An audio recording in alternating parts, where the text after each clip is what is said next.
Biz bugün sizlar bilan Misr poytaxti Qohiraga joylashgan Azhar masjidining qurilishi haqida qisqacha suhbat elib boramiz.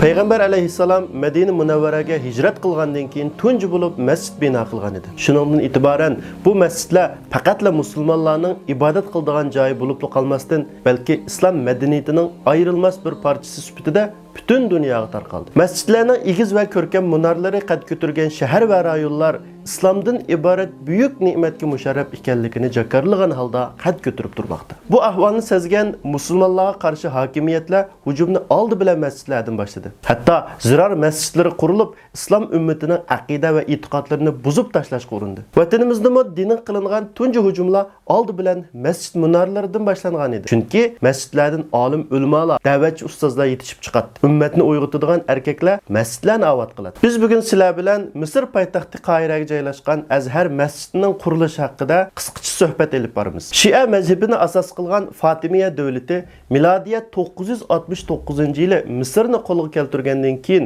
o'zining botil aqidasi va ozg'un fikrlarini texmo ilmiy va kuchli tarqitish, shundaqla rayondagi ahli sunnat e'tiqodini ojizlashtirish maqsadida milodiya 972-yili yani Hicriye 361-yili Ramazan ayının 7-kunida Azhar masjidini bitirib chiqqan edi. Dastlabki vaqtlarda masjid Qohira masjidi deb ataldi. Ayyubiylar davrida Salahiddin Ayyubi rahimahulloh tarafidan belgilangan qozi Sadriddin Dirbasning buyrug'i bilan Azhar masjidi Shia tushunchasiga zarba beradigan tunji nishon bo'lib qoldi va saq 100 yil taqilib qoldi. Azhar masjidini taqashning sababi balkim Shofiy fiqhisidagi bir shaharda ikki xil xutba o'qilmaydi degan qarash bo'lsa kerak. Mamlukiylar davrida bo'lsa, qaytadan ishga kirishgan Azhar masjidi darhol o'zining rolini joriy qildirishga boshladi.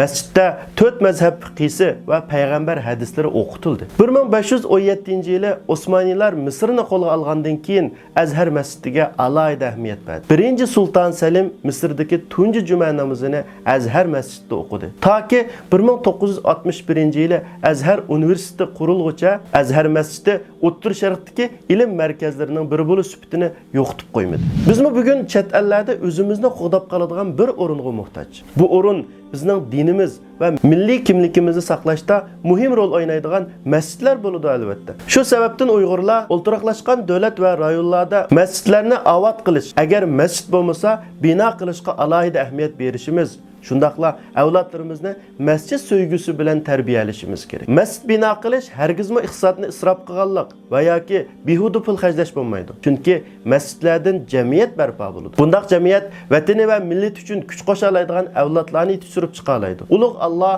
avlodlarimizdan vatan va millatiga tuhfa qo'sha oladigan yaramliq o'g'il qizlarni chiqarib bergan.